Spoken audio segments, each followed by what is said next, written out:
Good morning, Tensor friends.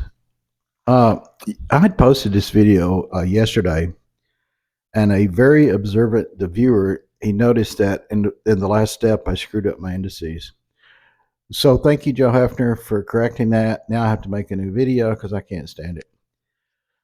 So what I was doing was I've been playing around with the inner and outer the products of tensors, and I noticed something interesting that I hadn't thought about before comparing. A tensor the product with the free indices versus a tensor the product with a summation indices. So I said, hey, is that the same as a contraction of a tensor? That's what we call it, a contraction. So here's where I started. So this is what I was doing in the video before this one. If we have a 2 index the tensor outer product with a 1 index the tensor, it creates a 3 index the tensor. And in the textbooks, in my textbooks, that they just write it like this. They don't use the symbol, but I guess that's the way you're supposed to actually do it. So, and look at this. We've got 1, 2, 3 unique indices. So these are free indices, right? So if you think about this, let's say in 2 dimensions, you have here a 2 index the tensor. So in 2 dimensions, that will be 2 to the power of 2.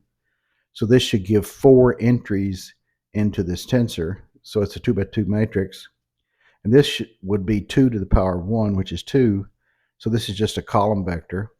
And it gives this, which is a 3. So this is 2 to the power of 3, which is 8. So there's 8 components to this thing, right? Because I and j can be either 1 or 2. At the same time, k can be 1 or 2.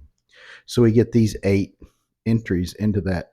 The 3 index, the tensor. I don't know how to put this in a matrix. I don't know how to do that.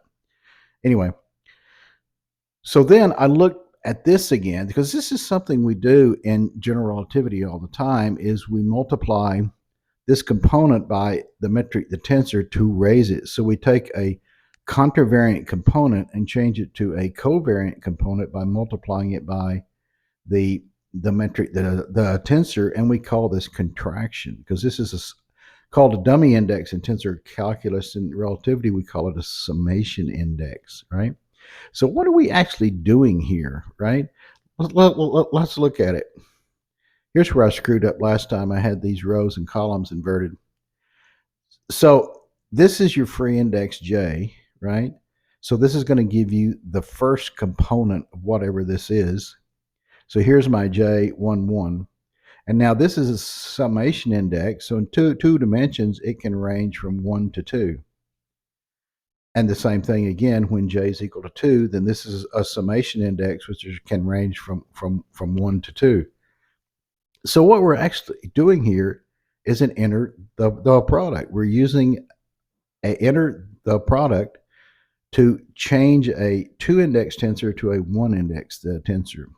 So once again, the inner product lowers it and the outer product raises it. I just thought that was fun. I'll see you later.